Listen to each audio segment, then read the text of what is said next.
Last week sa Behind the Clash, napanood natin kung paano hinarap ng Soundwave Squad ang hamon at drama ng Round 2. At noong linggo, naganap na ang tapatan ng Blazing Gen Z. Ngayong hapon, balikan natin ang mga naging paghahanda ng Blazing Gen Z bago sila magsalpukan sa loob ng Clash Arena. Lahat ng yan dito lang sa Behind the Clash.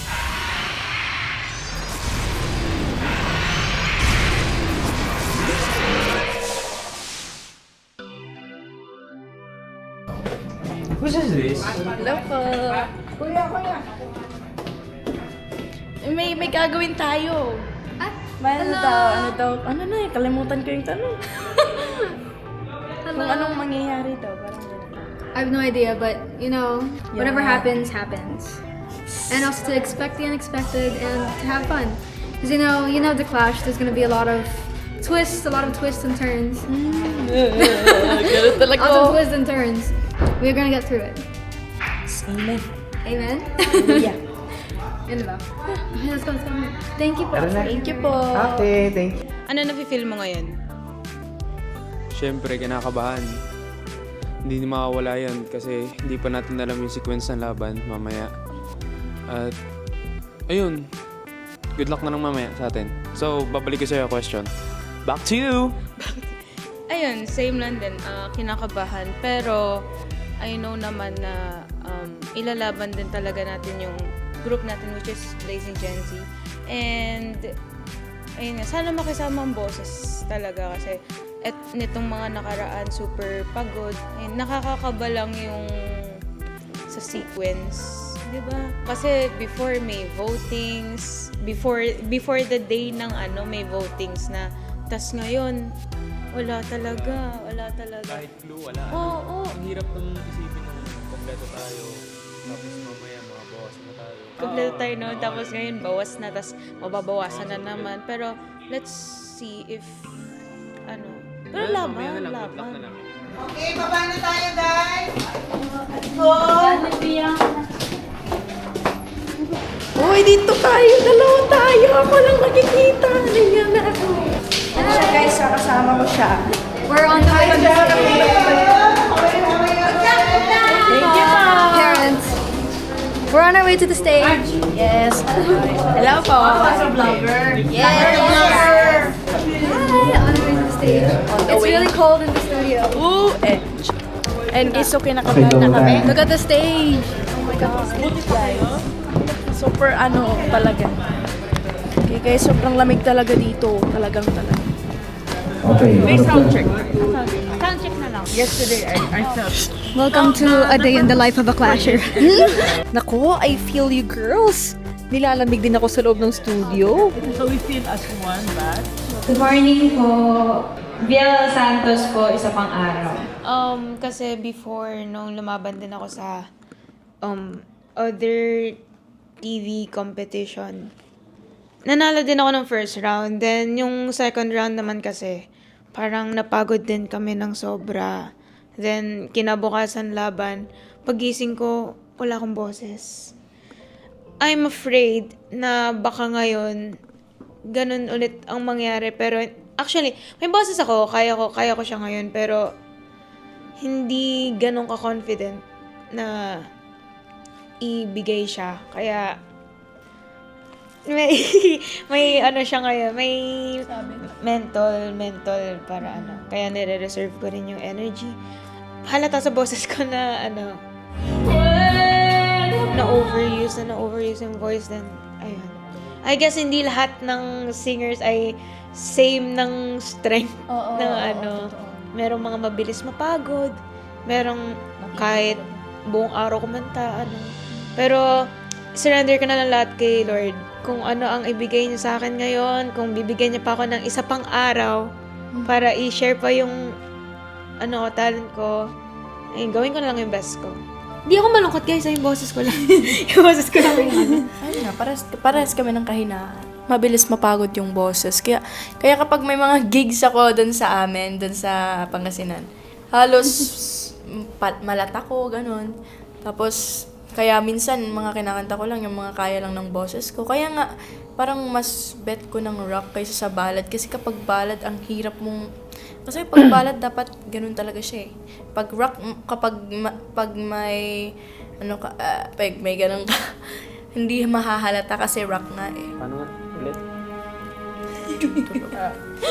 Kaya hindi ako ganong nagcha-champion sa mga singing contest. Kapag audition, okay pa yung boses ko, second round, okay pa, pero pag grand finals na, wala na. Ayun.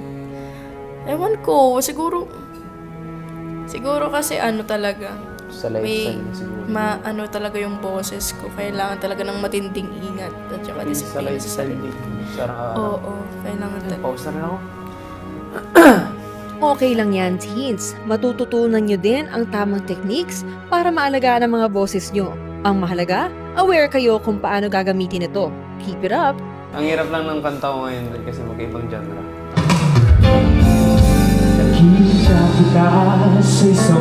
Hopefully, hindi ako mag-danger zone. Para sa inyo din. Para hindi din mangyari sa inyo. Ayun, basta plak na lang. I-surrender na lahat kay God. Yeah, totoo.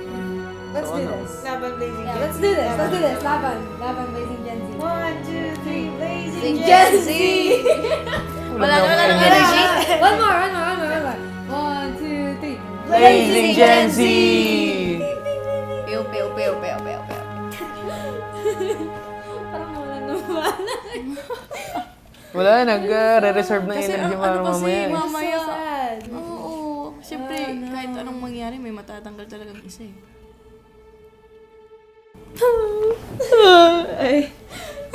Pwede po bang bukas na lang? Oo po, pwede bang bukas na lang? Ayun. Hi. Hello! Wow, it hasn't even started yet. I'm already crying. First of all, good luck Nigo. Good luck sa akin. Ayun, mamaya na yung laban. And sana maging maayos yung result. And sana maayos yung performance ko. Sobrang saklap talaga ng mga nangyayari. Sobrang sakit. Kahit sila Donna, sila Jeric, sobrang nasaktan ko para sa kanila. Paano na lang sa mga kating ko. Pero I will do my best to make my parents proud, to make my family proud. Kaya ko to.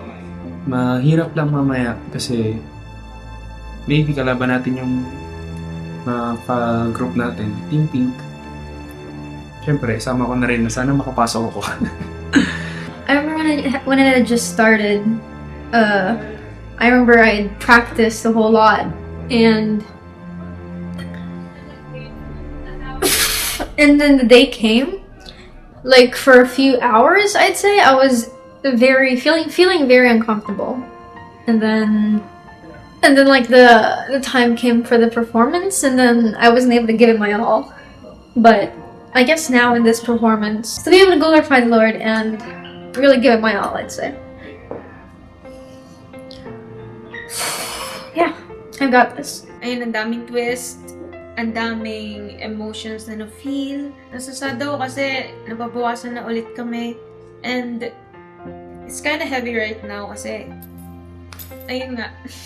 Ang serious ko ngayon compare sa mga behind the clash. Pero Alam kong kung para sa akin to, para sa akin to. At kung dito para sa akin, siguro may marami pang chance. I will not stop singing.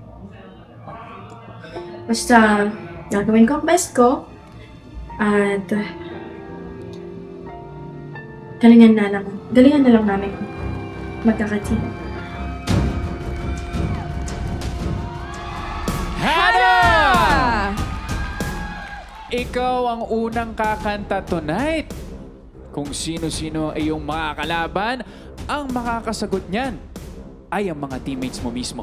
Ito ay tinatawag na tumayo ang matapang. Sino sa inyo ang gustong lumaban sa kanya?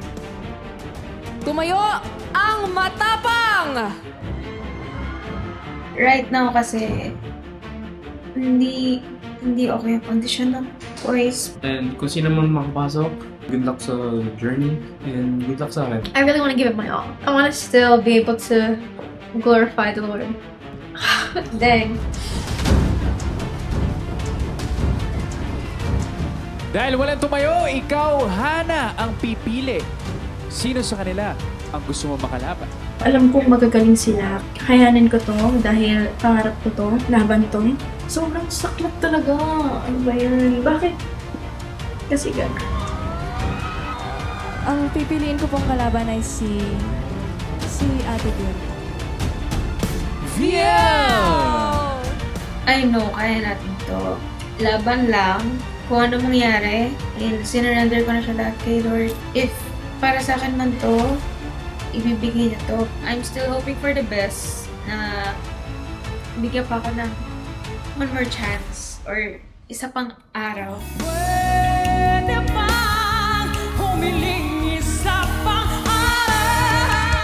Bukas, balikan natin ang naging tapatan ni Viel Santos at Hannah May at ang magiging tapatan ni Violet Santa Cruz versus Inigo Badillo. At pakinggan natin ang kanilang mga naging saloobin matapos ang mga kaganapan sa Clash Arena. Kaya naman dapat nakaabang na kayo sa Kapuso stream at sa The Clash Teens YouTube page tuwing 5:10 p.m. every Wednesday, Thursday, at Friday. Clash Nation, for the very first time sa Clash history, you can now show your support sa paborito nyong top 12 teen clasher by voting for them. And sa pag-stream na kanilang single, just scan the QR code to vote or visit the page of the Clash Teens for more details. This is your Clash Master Julian San Jose, and this is Behind the Clash.